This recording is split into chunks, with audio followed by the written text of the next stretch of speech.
बिस्मिल्लाहिर्रहमानिर्रहीम ते अस्सलाम वालेकुम। 3 ਸਤੰਬਰ ਤੇ ਮੰਗਲ ਦੀ ਸਵੇਰ ਤੇ ਅੱਜ ਦੇ ਪੰਜਾਬੀ ਵੀਲੌਗ 'ਚ ਸੱਜਣਾ ਮਿੱਤਰਾਂ ਭੈਣਾਂ ਭਰਾਵਾਂ ਮਾਵਾਂ ਤੇ ਬਜ਼ੁਰਗਾਂ ਨੂੰ ਜੀ ਆਇਆਂ ਨੂੰ ਤੇ ਚੜ੍ਹਦੇ ਪੰਜਾਬ ਦੇ ਸੱਜਣਾ ਤੇ ਮਿੱਤਰਾਂ ਨੂੰ ਸਤਿ ਸ੍ਰੀ ਅਕਾਲ।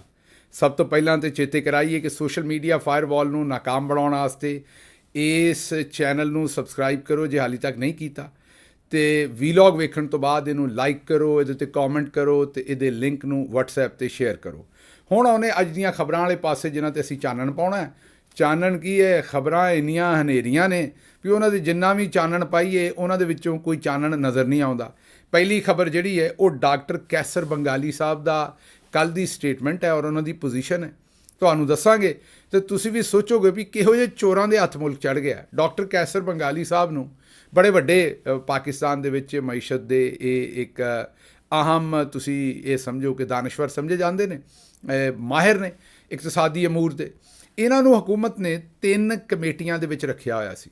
ਉਹ 3 ਕਮੇਟੀਆਂ ਜਿਹੜੀਆਂ ਉਹ ਜ਼ਾਹਿਰ ਹੈ ਇੱਕ ਤੇ ਰਾਈਟ ਸਾਈਜ਼ਿੰਗ ਸੀ, ਇੱਕ ਬਚਤ ਕਿਵੇਂ ਕਰਨੀ ਹੈ, ਇੱਕ ਹਕੂਮਤ ਦੇ ਖਰਚੇ ਕਿਵੇਂ ਘਟਾਉਣੇ ਨੇ, ਸਾਰੇ ਇਹੋ ਜਿਹੇ ਕੰਮ ਜਿਹੜੇ ਸਨ ਉਹ ਕੀਤੇ ਸਨ। ਇਹਨਾਂ ਨੇ ਕਾਫੀ ਸਾਰੀਆਂ ਰਿਕਮੈਂਡੇਸ਼ਨਸ ਬਣਾ ਕੇ ਦਿੱਤੀਆਂ। ਹਕੂਮਤ ਤੁਹਾਨੂੰ ਪਤਾ ਵੀ ਚੂਨਾ ਲਾ ਰਹੀ ਹੈ, ਤੁਹਾਨੂੰ ਵੀ ਸਾਨੂੰ ਵੀ ਤੇ ਦਾਨਸ਼ਵਰਾਂ ਨੂੰ ਵੀ, ਤੇ ਹਕੂਮਤ ਨੇ ਹਸਬੇ ਤੌਫੀਕ ਉਹੀ ਚੂਨਾ ਬੰਗਾਲੀ ਸਾਹਿਬ ਨੂੰ ਵੀ ਲਾ ਦਿੱਤਾ। ਇਹਨਾਂ ਜਿਹੜਾ ਉਹ ਕੰਮ ਬਣਾ ਕੇ ਦਿੱਤਾ ਸਾਰਾ ਉਹ ਇਹ ਸੀ ਵੀ ਜਿਹੜੇ ਲੰਮੇ ਚੌੜੇ ਮਹਿਕਮਿਆਂ ਦੇ ਵਿੱਚ ਅਫਸਰ ਤੇ ਗੱਡੀਆਂ ਤੇ ਪਤਾ ਨਹੀਂ ਕੀ ਕੁਝ ਹੈ, ਉਹਨਾਂ ਨੂੰ ਜ਼ਰਾ ਥੋੜ੍ਹਾ ਦਰੁਸਤ ਤਰੀਕੇ ਨਾਲ ਇਸਤੇਮਾਲ ਕਰੀਏ ਤਾਂ ਕਿ ਕੌਮ ਦਾ ਜਿਹੜਾ ਰੁਪਈਆ ਉਹ ਜ਼ਾਇਆ ਨਾ ਹੋਵੇ। ਇਹਨਾਂ ਜਿਹੜਾ ਕੰਮ ਬਣਾ ਕੇ ਦਿੱਤਾ ਉਹਨਾਂ ਅਗਲਿਆਂ ਨੇ ਚੁੱਕਿਆ ਉਹ ਪੇਪਰ, ਤੇ ਉਹਦੀ ਬੇਸ 'ਤੇ ਜਿਹੜੇ ਵੱਡੇ ਅਫਸਰ ਸਨ, ਮਗਰਮੱਛ ਸਨ ਜਿਨ੍ਹਾਂ ਦਾ ਅਸਲ ਖਰਚਾ ਹੈ, ਉਹਨਾਂ ਨੂੰ ਪਾਸੇ 'ਤੇ ਕਰ ਦਿੱਤਾ। ਤੇ ਇਹਨਾਂ ਦੇ ਮੋਢੇ 'ਤੇ ਬੰਦੂਕ ਰੱਖ ਕੇ ਜਿਹੜੇ ਆਮ ਵਰਕਰ ਸਨ, ਨਿਚਲੇ ਦਰਜੇ ਦੇ ਮੁਲਾਜ਼ਮ ਸਨ, ਉਹਨਾਂ ਨੌਕਰੀਆਂ ਤੋਂ ਕੱਢਣਾ ਸ਼ੁਰੂ ਕਰਤਾ ਤਾਂ ਕਿ ਉਹ ਇਹਨਾਂ ਨੂੰ ਗਾਲਾਂ ਦੇਣ। ਬਹਰਹਾਲ ਬੰਗਾਲੀ ਸਾਹਿਬ ਨੇ ਤੇ ਹੱਥ ਚੁੱਕ ਕੇ ਇਹਨਾਂ ਕੋਲੋਂ ਪਨਾਹ ਮੰਗੀ ਤੇ 3 ਕਮੇਟੀਆਂ ਦੇ ਵਿੱਚੋਂ ਜਿਹੜਾ ਅਸਤੀਫਾ ਦੇ ਛੜਿਆ 2-4 ਦਿਨ ਪਹਿਲਾਂ। ਹੁਣ ਉਹਨਾਂ ਨਵੀਂ ਇੱਕ ਇਨਕਸ਼ਾਫ ਕੀਤਾ, ਜ਼ਾਹਿਰ ਹੈ ਉਹਨਾਂ ਕਿਹਾ ਵੀ ਮੁਲਕ ਦਿਵਾਲੀਆ ਹੋ ਚੁੱਕਿਆ। ਇਹ ਪਹਿਲੀ ਵਾਰੀ ਇਹ ਨਹੀਂ ਦੱਸਣ ਡਏ, ਇਸ ਤੋਂ ਪਹਿਲੇ ਚੇਤੇ ਕਰੋ ਕਿ ਖਵਾਜਾ ਮੁਹੰਮਦ ਆਸਿਫ ਸਾਹਿਬ ਵੀ ਸਾਨੂੰ ਇਹ ਗੱਲ ਦੱਸ ਚੁੱਕੇ ਨੇ ਕਿ ਮੁਲਕ ਦਿਵਾਲੀਆ ਹੋ ਚੁੱਕਿਆ, ਹੋਣਾ ਨਹੀਂ। ਚੇਤੇ ਕਰੋ, ਅਸੀਂ ਕੋਸ਼ਿਸ਼ ਕਰਨੇ ਕਿ ਤੁਹਾਨੂੰ ਉਹਨਾਂ ਦੀ ਸਟੇਟਮੈਂਟ ਵੀ ਸੁਣਵਾਈਏ ਕਿ ਉਹਨਾਂ ਨੇ ਕੀ ਆਖਿਆ ਸੀ। ਲੇਕਿਨ ਇਹ ਬਾਕੀ ਤੇ ਆਉਂਦੇ ਰਹਿੰਦੇ ਨੇ ਮੁਲਕ ਦਿਵਾਲੀਆ ਹੋ ਜਾਏਗਾ ਹੋ ਜਾਏਗਾ। ਖਵਾਜਾ ਆਸਿਫ ਨੇ ਆਖਿਆ ਸੀ ਕਿ ਹੋ ਨਹੀਂ ਜਾਏਗਾ, ਮੁਲਕ ਦਿਵਾਲੀਆ ਹੋ ਚੁੱਕਿਆ। ਪਰ ਫਿਰ ਉਸ ਤੋਂ ਬਾਅਦ ਪਤਾ ਇਹ ਲੱਗਾ ਸੀ ਵੀ ਉਹਨਾਂ ਨੂੰ ਚੌਧਰੀ ਸਾਹਿਬ ਨੇ ਵੀ ਚੰਗੀ ਉਹਨਾਂ ਦੀ ਬੇਇੱਜ਼ਤੀ ਕੀਤੀ ਸੀ, ਤੇ ਸ਼ਹਿਬਾਜ਼ ਸ਼ਰੀਫ ਸਾਹਿਬ ਵੀ ਸੱਦ ਕੇ ਆਖਿਆ ਸੀ ਵੀ ਸਾਡੇ ਨਾਲ ਕੀ ਕਰਨ ਡਿਆ, ਦਿਵਾਲੀਆ ਤੇ ਅਸੀਂ ਕਰ ਦਿੱਤਾ ਹੈ, ਪਰ ਲੋਕਾਂ ਨੂੰ ਤਾਂ ਨਾ ਦੱਸ ਜਿਨ੍ਹਾਂ ਕੋਲੋਂ ਹੋਰ ਪੈਸੇ ਮੰਗਣੇ ਨੇ ਉਹ ਸਾਨੂੰ ਫਿਰ ਰੁਪਈਏ ਨਹੀਂ ਦੇਣਗੇ ਤਾਂ ਸਾਡਾ ਬਣੇਗਾ ਕੀ। ਪਰ ਹੁਣ ਕੈਸਰ ਬੰਗਾਲੀ ਸਾਹਿਬ, ਡਾਕਟਰ ਕੈਸਰ ਬੰਗਾਲੀ ਜਿਹੜੇ ਇਕੋਨਮੀ ਦੇ ਮਾਹਿਰ ਨੇ, ਉਹਨਾਂ ਨੇ ਕਿਹਾ ਕਿ ਮੁਲਕ ਦਿਵਾਲੀਆ ਹੋ ਚੁੱਕਿਆ, ਕੋਈ ਸਾਨੂੰ ਕਰਜ਼ਾ ਨਹੀਂ ਦੇ ਰਿਹਾ, ਮਈਸ਼ਤ ਤਬਾਹ ਹੋ ਚੁੱਕੀ ਹੈ ਔਰ ਇਸਲਾਮਾਬਾਦ ਜਾਓ ਤਾਂ ਲੱਗਦਾ ਕੋਈ ਬੁਹਰਾਨ ਹੀ ਨਹੀਂ ਹੈ। ਛੋਟੇ ਮੁਲਾਜ਼ਮਾਂ ਨੂੰ ਕੱਢਿਆ ਜਾ ਰਿਹਾ, ਵੱਡਿਆਂ ਮਗਰਮੱਛਾਂ ਨੂੰ ਬਚਾਇਆ ਜਾ ਰਿਹਾ। ਅੱਛਾ, ਇਹਦੇ ਜਿਹੜੀ ਖਾਸ ਸਟੇਟਮੈਂਟ ਹੈ ਨਾ ਕਿ ਕੋਈ ਸਾਨੂੰ ਕਰਜ਼ਾ ਨਹੀਂ ਦੇ ਰਿਹਾ, ਇਹਦੇ 'ਤੇ ਮੈਂ ਤੁਹਾਨੂੰ ਥੋੜ੍ਹਾ ਚਾਨਣ ਪਾਉਣਾ। IMF ਕੋ ਅਸੀਂ ਲੈਣਾ $7 ਅਰਬ। IMF ਨੇ ਆਖਿਆ ਕਿ ਭਾਈ ਜੀ ਪਹਿਲਾਂ ਜਿਹੜੇ ਪਹਿਲੇ ਪੈਸੇ ਲਏ ਨਾ ਉਹਨਾਂ ਦੀ ਤਾਂ ਗੱਲ ਕਰੋ, ਇਸ ਤਰ੍ਹਾਂ ਨਹੀਂ ਹੋ ਸਕਦਾ। ਜਿਹੜੇ ਪਹਿਲੇ ਪੈਸੇ ਲਏ ਨੇ ਉਹ ਤੁਸੀਂ ਵਾਪਸ ਨਹੀਂ ਕੀਤੇ, ਤੇ ਹੁਣ ਸਾਨੂੰ ਗਰੰਟੀ ਦਿਓ ਵੀ ਤੁਹਾਡੇ ਪੱਲੇ ਕੁਛ ਹੈ, ਫਿਰ $7 ਅਰਬ ਦੇਵਾਂਗੇ। ਉਹਦੇ ਵਾਸਤੇ ਉਹਨਾਂ ਕਿਹਾ ਵੀ ਜਾਓ ਜਿਹੜਾ ਗੈਪ ਅਰੇਂਜਮੈਂਟ ਪਹਿਲੇ ਤੇ 5 ਅਰਬ ਜਿਹੜਾ ਹੈ ਨਾ ਉਹ ਦੂਜੇ ਮੁਲਕਾਂ ਦੇ ਕੋਲੋਂ ਐਕਸਟੈਂਡ ਕਰਵਾਓ, ਉਸ ਤੋਂ ਬਾਅਦ 2 ਅਰਬ ਦਾ ਨਵਾਂ ਕਰਜ਼ਾ ਲਵੋ। ਇਹ ਮਿੰਨਤ ਤਰਲਾ ਕਰਨ ਆਪਣੇ ਜਾ ਕੇ ਸਾਊਦੀ ਅਰਬ ਕੋਲ, ਚਾਈਨਾ ਕੋਲ, ਦੂਜੇ ਮੁਲਕਾਂ ਕੋਲ, ਉਹਨਾਂ 5 ਅਰਬ ਦੀ ਤਾਂ ਹਾਮੀ ਭਰੀ ਵੀ ਅਸੀਂ ਪਿਛਲਾ ਜਿਹੜਾ ਕਰਜ਼ਾ ਚਲੋ ਉਹਨੂੰ ਰੋਲ ਓਵਰ ਕਰ ਦਿੰਦੇ ਹਾਂ, ਪਰ 2 ਅਰਬ ਕੋਈ ਨਹੀਂ ਮੰਨਣ ਡਿਆ। ਉਹਦੇ ਵਾਸਤੇ ਫਿਰ ਸਾਊਦੀ ਅਰਬ ਨੇ ਅੱਗੋਂ ਇਹਨਾਂ ਨੂੰ ਆਖਿਆ ਵੀ ਭਾਈ ਜੇ ਤੁਸੀਂ ਰੈਕੋਡੈਕ ਵਾਲੇ ਸਾਨੂੰ ਜ਼ਖਾਇਰ ਦੇ ਵਿੱਚ ਆਪਣੇ ਸ਼ੇਅਰ ਦੇ, ਇਹਨਾਂ ਦੇ ਕੋਲ ਟੋਟਲ 25% ਉਹਨਾਂ ਦਾ 15% ਸਾਨੂੰ ਦੇ ਦਿਓ। ਉਹ ਜੇ ਸਾਨੂੰ ਦਿੰਦੇ ਜੇ ਤਾਂ ਚਲੋ ਫਿਰ ਅਸੀਂ ਤੁਹਾਨੂੰ ਕਰਜ਼ਾ ਵੀ ਦੇ ਦਿੰਦੇ। ਹੁਣ ਤੁਸੀਂ ਸੋਚੋ ਵੀ ਜਦੋਂ ਮੁਲਕ ਮਾਸ਼ੀ ਤੌਰ 'ਤੇ ਕਮਜ਼ੋਰ ਹੁੰਦਾ ਹੈ ਜਾਂ ਮੁਲਕ ਦੀ ਇੰਜ ਤਬਾਹੀ ਨਿਕਲਦੀ ਹੈ, ਤੇ ਉੱਥੋਂ ਤੁਸੀਂ ਆਪ ਹੀ ਸੋਚ ਲਓ ਕਿ ਫਿਰ ਮੁਲਕ ਨੂੰ ਆਪਣੇ ਅਸਾਸੇ, ਆਪਣੀ ਜਿਹੜੀ ਇੰਟੈਗਰਿਟੀ ਹੈ ਔਰ ਜ਼ਾਹਿਰ ਹੈ ਆਪਣੇ ਬੜੇ ਸਾਰੇ ਐਸੇ ਕੰਮ ਜਿਹੜੇ ਮੁਲਕ ਨਹੀਂ ਕਰਨਾ ਚਾਹੁੰਦਾ, ਉਹ ਫਿਰ ਗੋਡਿਆਂ ਭਾਰ ਕਿਸੇ ਦੇ ਸਾਹਮਣੇ ਡਿੱਗ ਕੇ ਤੇ ਉਹ ਕੰਮ ਵੀ ਕਰਨੇ ਪੈਂਦੇ ਨੇ। ਪਰ ਇਹ ਤੁਹਾਡੇ ਸਾਹਮਣੇ ਕੈਸਰ ਬੰਗਾਲੀ ਸਾਹਿਬ ਦੀ ਪਹਿਲੀ ਗੱਲ ਰੱਖਣੀ ਸੀ। इसलिए ज़रूरी है कि मुल्क दिवालिया हो चुका है, हम अब कर्जे ले रहे हैं सिर्फ कर्जे वापस करने के लिए, और हमें कोई कर्जा दे नहीं रहा है, हमें भी कर्जा नहीं दे रहा। हम असासे बेचना चाहते हैं, कोई हमारे असासे खरीदना नहीं चाहता। गैर मुल्की कंपनियां बंद करके यहाँ से जा रही है। हम FDI के तलाश में थे, रिवर्स FDI हो रहा है। इस सूरत में कुछ हंगामी इकदाम करने की ज़रूरत है। मईशत बिल्कुल कलैप्स के सूरत में है और इस्लामाबाद आप जाएं तो वहाँ पर ऐसे लगता है कि कोई क्राइसिस है ही नहीं। इंडस्ट्री को रिवाइव करने के लिए GST का रेट कम करना पड़ेगा। ਦੂਜੀ ਖਬਰ ਤੁਹਾਡੇ ਸਾਹਮਣੇ ਰੱਖਣੀ ਹੈ ਡਿਜੀਟਲ ਨਾਈ। ਤੁਹਾਨੂੰ ਪਤਾ ਹੈ ਸਾਡੀ ਟੀਮ ਹੈ ਜਿਹੜੀ ਇਹ ਜਿਹੜੀ ਇੱਕ ਟਰਮ ਹੈ ਇਹ ਕੁਆਇਨ ਕੀਤੀ ਸੀ ਡਿਜੀਟਲ ਨਾਈ ਦੀ।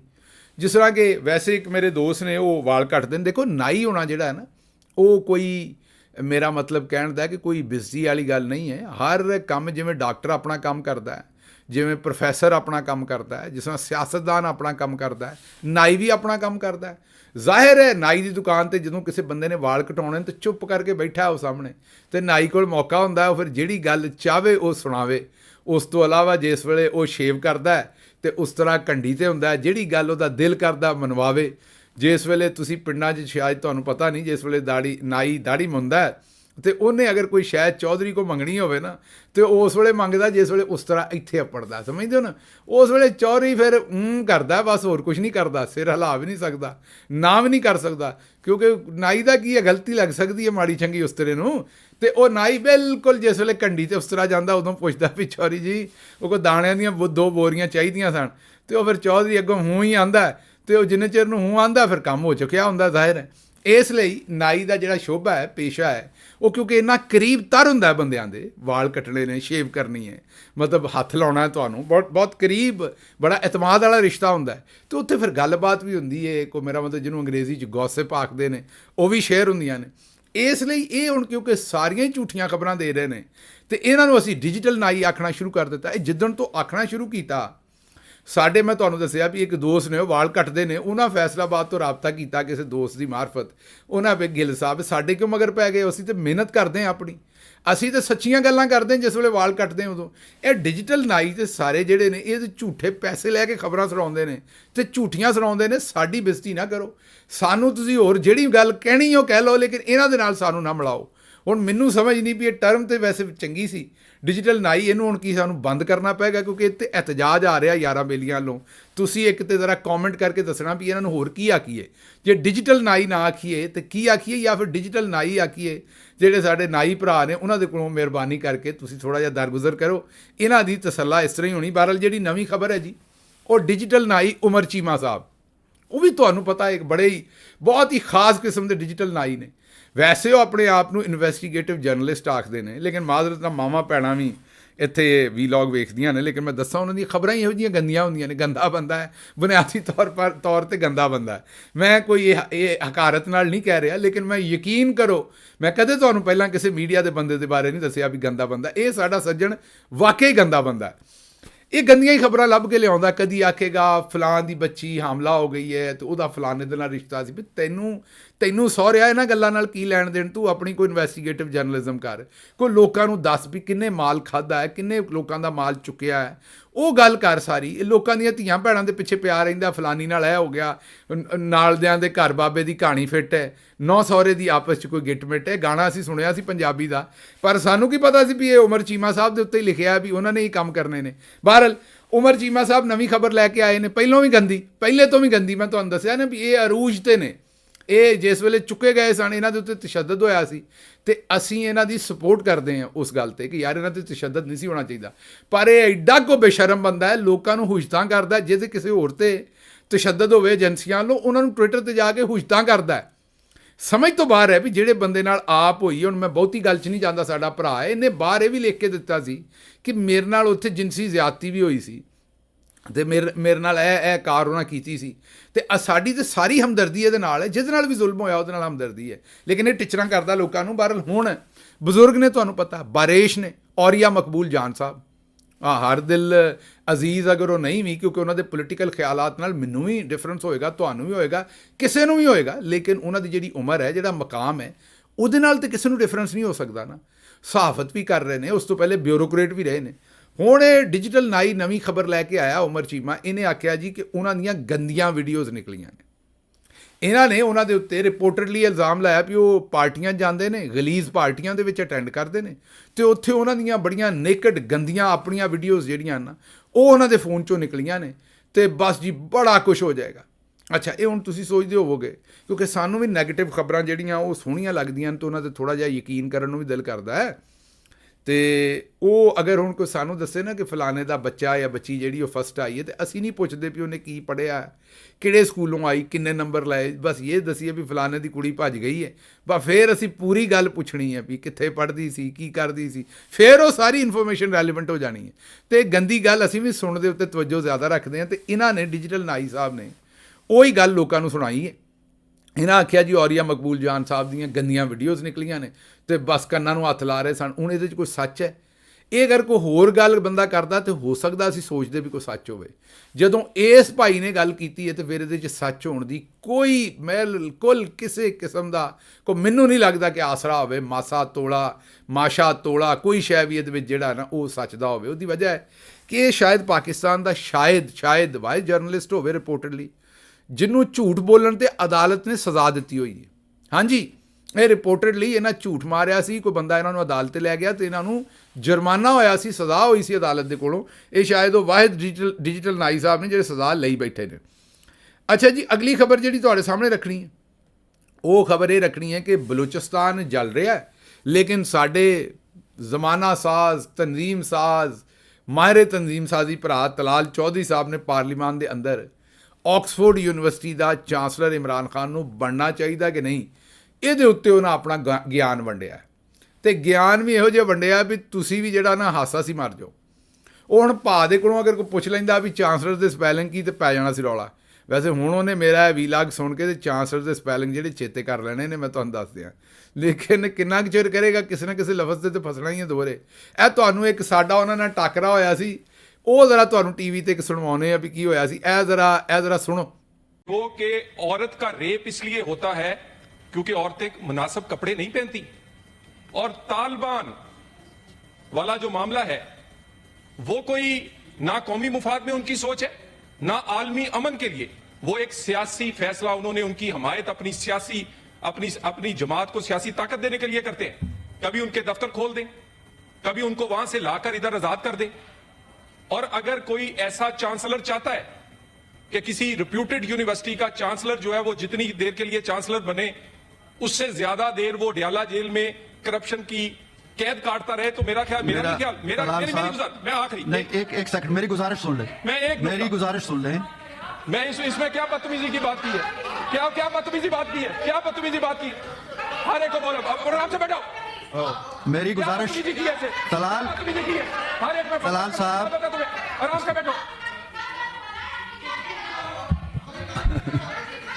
इसको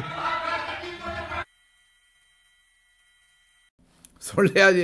ਇਹ ਸਾਡਾ ਮਾਜ਼ੀ ਕਦੀਮ 'ਚ ਕਿਸੇ ਵੇਲੇ ਤਲਾਲ ਸਾਹਿਬ ਨਾਲ ਟੱਕਰਾ ਹੋਇਆ ਸੀ। ਲੇਕਿਨ ਬਹਰਹਾਲ ਹੁਣ ਦਾਨੀਆਲ ਇੱਕ ਹੈਗਾ, ਉਹ ਨਵਾਂ ਤੁਹਾਨੂੰ ਦੱਸਿਆ ਕਿ ਅੱਜ ਕੱਲ੍ਹ ਸਿਆਸਤਦਾਨ ਲਾਂਚ ਕੀਤਾ, ਤੇ ਤਲਾਲ ਇਹਨਾਂ ਦੇ ਉੱਤੇ ਕੰਮ ਆ ਪਿਆ। ਇਹਨਾਂ ਦੇ ਮੋਢਿਆਂ ਦੇ ਉੱਤੇ ਚੌਧਰੀ ਸਾਹਿਬ ਨੇ ਜ਼ਿੰਮੇਵਾਰੀ ਪਾਤੀ ਵੀ ਇਮਰਾਨ ਖਾਨ ਨੂੰ ਆਕਸਫੋਰਡ ਯੂਨੀਵਰਸਿਟੀ ਦਾ ਚਾਂਸਲਰ ਬਣਨ ਤੋਂ ਤੁਸੀਂ ਡੱਕਣਾ। ਇਹਨਾਂ ਕੱਲ੍ਹ ਫਿਰ ਉੱਥੇ ਪਾਰਲੀਮੈਂਟ ਦੇ ਵਿੱਚ ਲੋਕਾਂ ਨੂੰ ਦੱਸਿਆ ਵੀ ਕਿੱਡਾ ਭੈੜਾ ਹੈ ਇਮਰਾਨ ਖਾਨ, ਉਹ ਆਕਸਫੋਰਡ ਯੂਨੀਵਰਸਿਟੀ ਦਾ ਅਗਰ ਚਾਂਸਲਰ ਬਣ ਗਿਆ ਤਾਂ ਬੜਾ ਨੁਕਸਾਨ ਹੋ ਜਾਣਾ। ਭੈੜੇ ਤੁਸੀਂ ਤਾਂ ਕਦੀ ਸਕੂਲੋਂ ਪਾਸ ਨਹੀਂ ਹੋਏ। ਮੇਰਾ ਮਤਲਬ ਇਮਰਾਨ ਖਾਨ ਆਕਸਫੋਰਡ ਦਾ ਵਾਈਸ ਚਾਂਸਲਰ ਬਣੇ ਜਾਂ ਚਾਂਸਲਰ ਬਣੇ ਜਾਂ ਕੁਝ ਵੀ ਪ੍ਰੋਫੈਸਰ ਬਣੇ ਜਾਂ ਕੈਂਬਰਿਜ ਯੂਨੀਵਰਸਿਟੀ ਦਾ ਬਣੇ, ਤੁਹਾਡਾ ਕੀ ਕੰਮ? ਤੁਸੀਂ ਕਿਹੜਾ ਉੱਥੇ ਪੜ੍ਹਨ ਜਾਣਾ ਹੈ? ਨਾ ਤੁਹਾਡੇ 'ਚੋਂ ਕਿਸੇ ਨੇ ਜਾਣਾ ਹੈ, ਨਾ ਤੁਹਾਡਾ ਉੱਥੇ ਕੋਈ ਲੈਣ ਨਾ ਦੇਣ। ਤੁਹਾਨੂੰ ਇਹਦੇ 'ਚ ਮੈਨੂੰ ਇਹ ਸਮਝ ਨਹੀਂ ਆਉਣ ਡਈ ਵੀ ਤੁਹਾਨੂੰ ਧਰਨ ਕਿਸ ਗੱਲ ਦੀ ਪਈ, ਇਸ ਗੱਲ ਦੇ ਉੱਤੇ ਕਿ ਜੇ ਅਗਰ ਇਮਰਾਨ ਖਾਨ ਉੱਥੇ ਚਾਂਸਲਰ ਬਣ ਜਾਏ।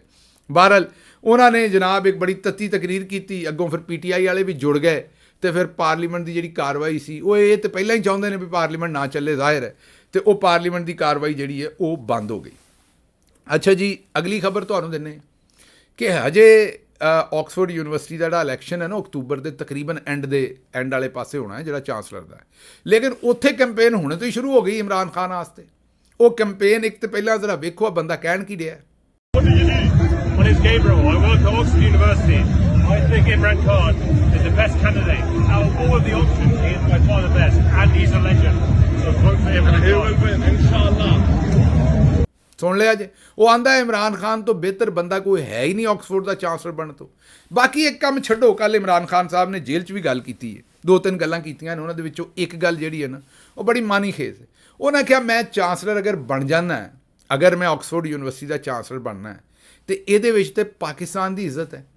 ਇਹ ਗੱਲ ਸੱਚੀ ਹੈ। ਅੱਜ ਦੇ ਦਿਨ ਤੱਕ ਕੋਈ ਬਰਤਾਨੀਆ ਤੋਂ ਬਾਹਰ ਦਾ ਬੰਦਾ ਚਾਂਸਲਰ ਨਹੀਂ ਬਣਿਆ ਆਕਸਫੋਰਡ ਦਾ। ਹੁਣ ਆਕਸਫੋਰਡ ਯੂਨੀਵਰਸਿਟੀ ਨੇ ਵੀ ਇਹ ਤੈਅ ਕਰਨਾ ਹੈ ਵੀ ਉਹ ਬਰਤਾਨੀਆ ਵਾਲਿਆਂ ਦੀ ਲੋਕਲ ਯੂਨੀਵਰਸਿਟੀ ਹੈ ਜਾਂ ਜਿਸ ਤਰ੍ਹਾਂ ਸਾਰੀਆਂ ਦੁਨੀਆ ਦੀਆਂ ਵੱਡੀਆਂ ਯੂਨੀਵਰਸਿਟੀਆਂ ਗਲੋਬਲ ਦਰਸਗਾਹ ਨੇ, ਪੂਰੀ ਦੁਨੀਆ ਉਹਨਾਂ ਦੀ ਮਲਕੀਅਤ ਹੈ, ਅਤੇ ਉਹ ਪੂਰੀ ਦੁਨੀਆ ਦੀ ਮਲਕੀਅਤ ਨੇ, ਮਤਲਬ ਕਿ ਅਸਾਸਾ ਨੇ ਉਹ ਪੂਰੀ ਦੁਨੀਆ ਦਾ, ਅਤੇ ਪੂਰੀ ਦੁਨੀਆ ਉਹਨਾਂ ਦਾ ਅਸਾਸਾ ਹੈ, ਅਤੇ ਫਿਰ ਤਾਂ ਉਹਨਾਂ ਨੂੰ ਵੀ ਬਾਹਰੋਂ ਚਾਂਸ ਦੇਣਾ ਪਏਗਾ ਲੋਕਾਂ ਨੂੰ। ਅਤੇ ਇਮਰਾਨ ਖਾਨ ਪਹਿਲਾ ਬੰਦਾ ਹੋਏਗਾ ਜਿਹੜਾ ਬਰਤਾਨੀਆ ਤੋਂ ਬਾਹਰੋਂ ਜਾ ਕੇ ਉੱਥੇ ਚਾਂਸਲਰ ਬਣੇਗਾ।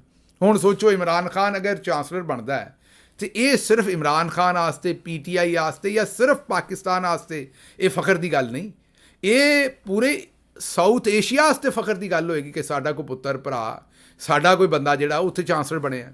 ਇਸ ਤੋਂ ਵੱਡਾ ਮਕਾਮ ਕਿਹੜਾ ਹੋਏਗਾ। ਇਮਰਾਨ ਖਾਨ ਨੇ ਜੇਲ੍ਹ ਦੇ ਵਿੱਚ ਗੱਲ ਕਰਦਿਆਂ ਆਖਿਆ ਵੀ ਅਗਰ ਮੈਂ ਚਾਂਸਲਰ ਬਣ ਗਿਆ ਤੇ ਪਾਕਿਸਤਾਨ ਵਾਸਤੇ ਵੀ ਇਹ ਚੰਗੀ ਗੱਲ ਹੋਏਗੀ, ਲੇਕਿਨ ਅਗਰ ਮੈਂ ਨਾਮ ਹੀ ਬਣਿਆ ਤਾਂ ਖੈਰ ਹੈ। ਇਹ ਬੜੀ ਮਾਨੀ ਖੇਸ ਗੱਲ ਜੇ ਵੀ ਅਗਰ ਮੈਂ ਨਾਮ ਹੀ ਬਣਿਆ। ਉਹ ਮੈਂ ਦੱਸਦਾ ਕਿਉਂ। ਚਾਂਸਲਰ ਬਣਨਾ ਨਹੀਂ ਬਣਨਾ ਉਹ ਤਾਂ ਰੱਬ ਦੇ ਹੱਥ ਹੈ, ਲੇਕਿਨ ਜਿਹੜਾ ਡੱਬਾ ਚਾਂਸਲਰ ਦਾ ਇਲੈਕਸ਼ਨ ਲੜਨ ਦਾ ਐਲਾਨ ਕਰਕੇ ਇਮਰਾਨ ਖਾਨ ਨੇ, PTI ਨੇ ਤੇ ਅਸੀਂ ਇਹਨਾਂ ਦੇ ਪਿੱਛੇ ਬੰਨ੍ਹ ਦਿੱਤਾ ਹੈ, ਉਹ ਹੁਣ ਦੇਖੋ ਗਲੀ ਗਲੀ ਲੂਰ ਜਿਹੜੇ ਫਿਰਨ ਰਹੇ ਨੇ ਤੇ ਜ਼ਲੀਲ ਹੋਣ ਰਹੇ ਨੇ। ਜਿੰਨੀ ਕੁ ਮੀਡੀਆ 'ਚ ਹਾਈਪ ਚਲੀ ਗਈ ਇਸ ਗੱਲ 'ਤੇ, ਜਿੰਨਾ ਇੰਟਰਨੈਸ਼ਨਲ ਮੀਡੀਆ ਨੇ ਇਹਨੂੰ ਕਵਰ ਕਰ ਛੱਡਿਆ, ਜਦੋਂ ਇੰਟਰਨੈਸ਼ਨਲ ਮੀਡੀਆ ਨੇ ਇਹਨੂੰ ਕਵਰ ਕੀਤਾ, ਜਿਹੜੇ ਇਮਰਾਨ ਖਾਨ 'ਤੇ ਝੂਠੇ ਬੇਕਾਰ ਕੇਸ ਬਣਾਏ ਨੇ ਉਹਨਾਂ ਦੇ ਉੱਤੇ ਵੀ ਇਮਰਾਨ ਖਾਨ ਨੇ ਖੁੱਲ੍ਹ ਕੇ ਗੱਲ ਉੱਥੇ ਹੋਈ ਹੈ।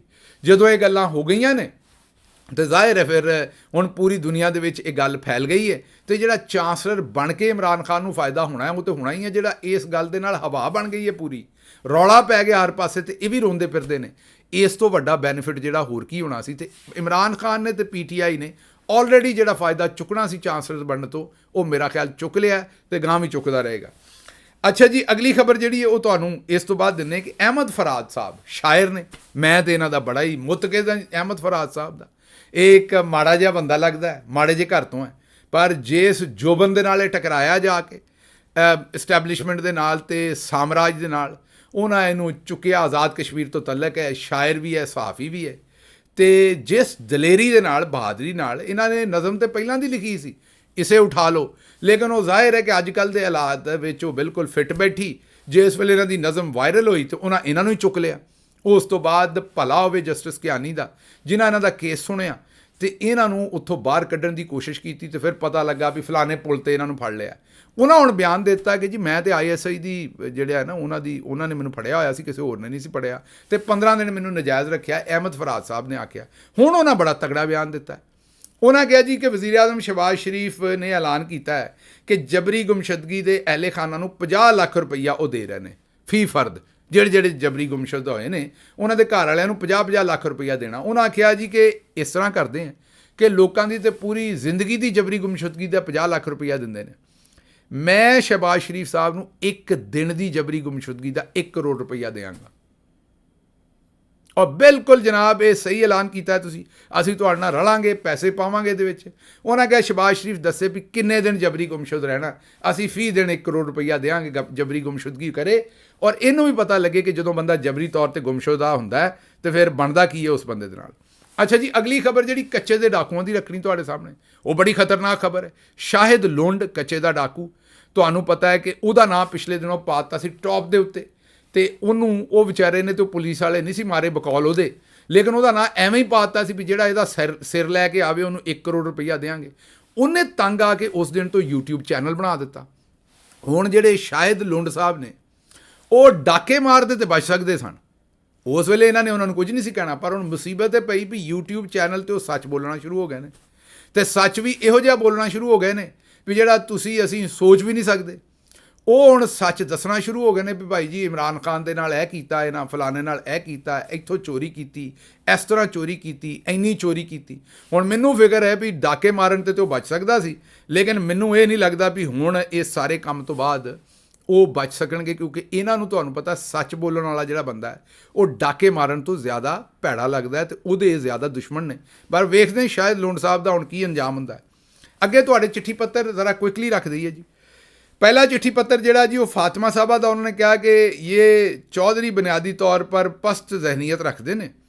एक चौधरी जो अजियत पसंद है, दूसरा तकलीफ अजियत वेख के खुश भी होंदा है, तो फिर नौज़ बिल्ला जड़ा अल्लाह का वक्फ है वो भी इत्ते तारी हो जाता है। वो चाहता बंदा उस तो गिड़गिड़ा के माफ़ी मंगे, ਉਹਦੇ ਕਦਮਾਂ 'ਚ ਆਪਣੀ ਨੱਕ ਰਗੜੇ।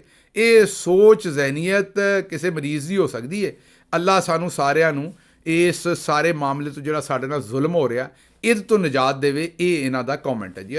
ਅੱਗੇ ਜੀ ਸਮੀਨਾ ਸੋਹੇਲ ਸਾਹਿਬਾ ਕਹਿੰਦੀਆਂ ਨੇ ਕਿ ਜਿਹੜੀ ਅਸੀਂ ਕੱਲ੍ਹ ਸ਼ਾਇਰੀ ਤੁਹਾਨੂੰ ਸ਼ਾਹ ਸਾਹਿਬ ਦੀ ਸੁਣਾਈ ਸੀ, ਉਹਨਾਂ ਕਿਹਾ ਜੀ ਜ਼ਬਰਦਸਤ ਸ਼ਾਇਰੀ, ਅੱਲਾਹ ਤਾਲਾ ਤੋਂ ਦੁਆ ਹੈ ਕਿ ਪਾਕਿਸਤਾਨ ਨੂੰ ਹਕੀਕੀ ਆਜ਼ਾਦੀ ਅੱਲਾਹ ਅਤਾ ਫਰਮਾਏ। ਅੱਗੋਂ ਸੁਹੇਲ ਬੁਖਾਰੀ ਸਾਹਿਬ ਕਹਿੰਦੇ ਨੇ ਕਿ ਅੱਜ ਦੀਆਂ ਖਬਰਾਂ ਸੁਣ ਕੇ ਬਾਰ-ਬਾਰ ਇੰਜ ਲੱਗਾ ਜਿਵੇਂ ਕਿਸੇ ਮਰਨ ਵਾਲੇ ਦੀ ਕੋਈ ਮਜ਼ਾਹੀਆ ਗੱਲ ਯਾਦ ਆ ਜਾਏ ਤੇ ਅਸੀਂ ਹੱਸਦੇ ਹੱਸਦੇ ਰੋਣਾ ਸ਼ੁਰੂ ਕਰ ਦਈਏ ਵੀ ਇੱਕ ਤੇ ਮੇਰੇ ਤਜਜ਼ੀਏ ਤੇ ਹਾਸਾ ਆਉਂਦਾ ਹੋਏਗਾ, ਫਿਰ ਜਿਹੜੀ ਖਬਰ ਹੋਏਗੀ ਉਹ 'ਤੇ ਰੋਣਾ ਆਉਂਦਾ ਹੋਏਗਾ। ਜ਼ਾਹਿਰ ਹੈ ਸਮਝ ਆਉਂਦੀ ਸਾਨੂੰ। ਤੇ ਅਗਲਾ ਜਿਹੜਾ ਚਿੱਠੀ ਪੱਤਰ ਹੈ ਜੀ ਤੁਹਾਡਾ, ਉਹ ਕਹਿੰਦੇ ਨੇ ਕਿ ਜਿਹੜੇ ਪ੍ਰੋਫੈਸਰ ਰਿਆਜ਼ ਸਾਹਿਬ ਨੇ, ਉਹ ਜਿਹੜਾ ਸਟੈਂਡ ਉਹਨਾਂ ਨੇ ਲਿਆ, ਉਹਨਾਂ ਨੇ ਪੂਰੀ ਕੰਪਨੀ ਪੂਰੇ ਸਿਸਟਮ ਨੂੰ ਨੰਗਾ ਵੀ ਕਰ ਦਿੱਤਾ ਤੇ ਜੋ ਉਹ ਗੰਦ ਪਾ ਰਹੇ ਨੇ ਉਹ ਵੀ ਵਿਖਾ ਦਿੱਤਾ। ਉਹਨਾਂ ਕਿਹਾ ਸਟੂਡੈਂਟਾਂ ਨੇ ਵੀ ਪ੍ਰੋਟੈਸਟ ਸਟਾਰਟ ਕਰ ਦਿੱਤੇ ਨੇ ਤੇ ਹੁਣ ਲੀਗਲ ਫਰਟਰਨਿਟੀ, ਉਹ ਹੀ ਸਵਾਲ ਜਿਹੜਾ ਕੱਲ੍ਹ ਮੈਂ ਚੁੱਕਿਆ ਸੀ ਵੀ ਵਕੀਲ ਕਿੱਥੇ ਬਰਫ਼ 'ਚ ਲੱਗੇ ਨੇ। ਉਹ ਸਪਰਿੰਗਾਂ ਵਾਲੇ ਵਕੀਲ ਜਿਹੜੇ ਇੰਜ ਵੱਜਦੇ ਸਨ ਉੱਤੇ ਥੱਲੇ, ਚੇਤਾ ਜੇ ਇੰਜ ਸਿਰ ਮਾਰਦੇ ਸਨ, ਇੰਜ ਲੱਗਦਾ ਸੀ ਕੁਆਲੀ ਸੁਣ ਰਹੇ ਨੇ, ਕੋਈ ਹਾਲ ਚੜ੍ਹ ਗਿਆ ਇਹਨਾਂ ਨੂੰ, ਕੋਈ ਵਜਦ 'ਚ ਚਲੇ ਗਏ ਨੇ। ਉਹ ਵਕੀਲ ਕਿੱਥੇ ਗਏ ਨੇ? ਉਹਨਾਂ ਕਿਹਾ ਲੀਗਲ ਫਰਟਰਨਿਟੀ ਦਾ ਜਿਹੜਾ ਰੋਲ ਹੈ ਕ੍ਰੂਸ਼ਲ ਹੈ। ਅਗਰ ਉਹ ਇੰਜ ਹੀ ਚੁੱਪ ਰਹੇ, ਬਰਫ਼ 'ਚ ਲੱਗੇ ਰਹੇ, ਤੇ ਫਿਰ ਸਾਡੀਆਂ ਜ਼ਿੰਦਗੀਆਂ ਜਿਹੜੀਆਂ ਉਹ ਹਮੇਸ਼ਾ ਵਾਸਤੇ ਜਿਹੜੀਆਂ ਨਾ ਉਹ ਕੁੱਤੇ ਹੀ ਨੋਚਣਗੇ ਸਾਨੂੰ, ਸਾਡਾ ਕੋਈ ਭਲਾ ਨਹੀਂ ਹੋਣ ਵਾਲਾ ਹੈ। ਬੜਾ ਸੁਥਰਾ ਸਵਾਲ ਚੁੱਕਿਆ ਜੇ, ਕਾਸ਼ ਇਹਨਾਂ ਲੋਕਾਂ ਨੂੰ ਇਸ ਦੀ ਗੱਲ ਦੀ ਸਮਝ ਆਏ। ਲਓ ਜੀ, ਮੈਨੂੰ ਹੁਣ ਦਿਓ ਇਜਾਜ਼ਤ ਤੇ ਰੱਬ ਰੱਖਾ।